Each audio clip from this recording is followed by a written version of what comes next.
Assalomu alaykum aziz o'quvchilar. Xo'p, bugun juda ham zo'r mavzu haqida gaplashamiz. Ya'ni hammani nozik nuqtalaridan bittasi bu shu so'z yodlashda qiynalish.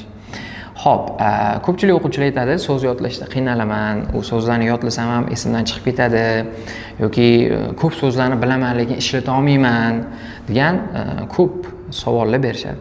Bugun shu savollarga javob berish orqali sizda bo'layotgan qiyinchiliklarga ham yechim topishga harakat qilamiz. Xo'p, birinchi o'rinda so'z yodlashda qiynalish. Siz so'zni yodlashda qiynalmayapsiz, siz so'zni noto'g'ri yodlayapsiz. Shuning uchun ham u sizga qiyindek tuyulyapti. Ko'p o'quvchilar bir spiska qilib olib, 10 ta, 15 ta, 20 ta, 40 ta so'zlarni yozib olib, uni o'sha inglizchasini o'qib, keyin o'zbekchasini o'qib, inglizchasini o'qib, o'zbekchasini o'qib, go bormoq, play o'ynamoq, swim suzmoq shunaqa qilib yodlashadi. Bu juda ham xato yodlash. Uni o'rniga sizga men zo'r samarali usulni o'rgataman. Siz ingliz tili so'zlarini so'zma-so'z emas, ularni ibora ko'rinishida yodlasangiz, u sizga yanada osonroq bo'ladi esingizda qolishga. Chunki miyamiz donali so'zlarni eslab qolishdan ko'ra birikmali so'zlarni eslab qolish ancha osonroq bo'ladi bizning miyamizga.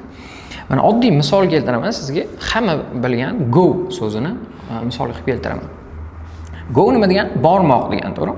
Siz endi go ni bormoq deb yodlamaysiz-da. Uni siz o'sha go so'zi bilan keladigan boshqa birga keladigan, mos keladigan so'zlar bilan yodlaysiz. Masalan, go home, uyga bormoq. Go to school, maktabga bormoq. Go to work, ishga bormoq. Yoki go outside, ko'chaga chiqmoq.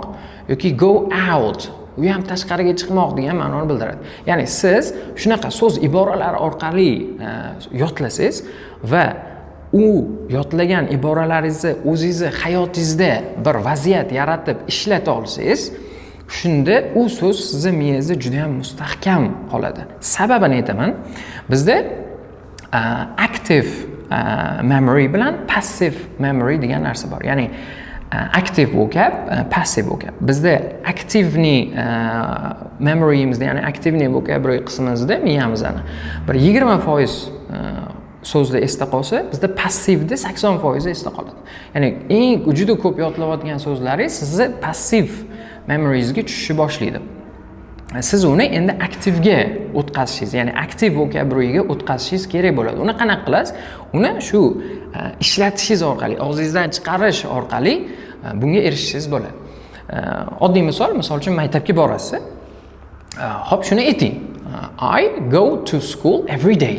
Hop, yaxshi. Ko'chaga chiqasiz, kechqurun o'rtoqlaringiz bilan aytasiz. I go out with my friends.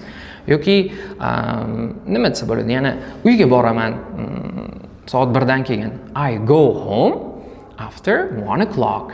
Misol uchun, yoki I go home in the afternoon. Mashta qilib turib ishlatish orqali siz u so'zni yanada yaxshiroq o'rganib olsangiz bo'ladi. Xo'p, buni tushunib oldingiz, ya'ni so'zlarni o'sha collocationlar qilib yodlash va undan keyin u yodlagan so'zlaringizni hayotda vaziyat yaratish orqali ishlatish. Bu birinchi usuli.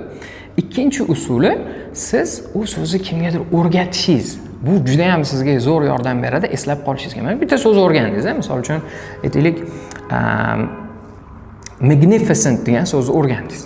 Bo'ldi, boringda, o'rtog'ingizgami yoki ingliz tili o'rganayotgan qanaqadir tanishingizgami, singlingizgami, opangizlarga borib, bugun men bitta so'z o'rgandim, magnificent.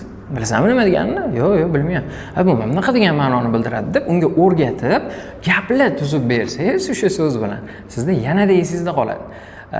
Bu ikkinchi usullardan bittasi. Uchinchisi, o'sha so'zni ko'p u so'zga uchrashingiz, ko'p o'sha so'zni ko'rishingiz. Uni siz bunday chiqarib, print qilib chiqarib olib, bitta so'zni tagiga example-laringizni yozib olib, o'zingiz ko'zingiz ko'p tushadigan joyga shunday qo'yib, har ko'rganingizda o'sha so'zga bitta gap tuzib ketish orqali siz u so'zni yanada mustahkamlab, ya'ni aktiv vocabulary'ingizga, ya'ni active memory'ingizga tushirib olishingiz mumkin bo'ladi. Mana shu eng yaxshi usullardan bittasi. Xo'p, agar bu video sizga foydali bo'lgan bo'lsa, bu videodan qanaqadir foyda olgan bo'lsangiz, biz juda ham xursandmiz. Sizga bitta zo'r imkoniyat bermoqchimiz. Bizda mana sizda muammolaringizni A nuqta deb olsak, endi u muammolarga yechimni siz B nuqta orqali topasiz. Biz o'quv markazimizga keling, sizga biz bepulga imtihon topshirish imkoniyatini beramiz va imtihon topshirganingizdan keyin sizni muammolaringizga yechim ko'rinishini biz roadmap orqali sizga taqdim etamiz. Bu lekin faqatgina shu videoni ko'rgan o'quvchilargagina imkoniyat beriladi. Bu imkoniyatdan foydalanishni istagida bo'lsangiz, siz o'sha ism, familiyangizni mana shu video ostida qoldiring, biz sizga bog'lanamiz va sizni talaffuzingizda bo'layotgan muammolarga yechim topishga harakat qilamiz. Hammanglar uchun rahmat. Dars qilishda davom etinglar. Hammanglarning omadinglarni bersin.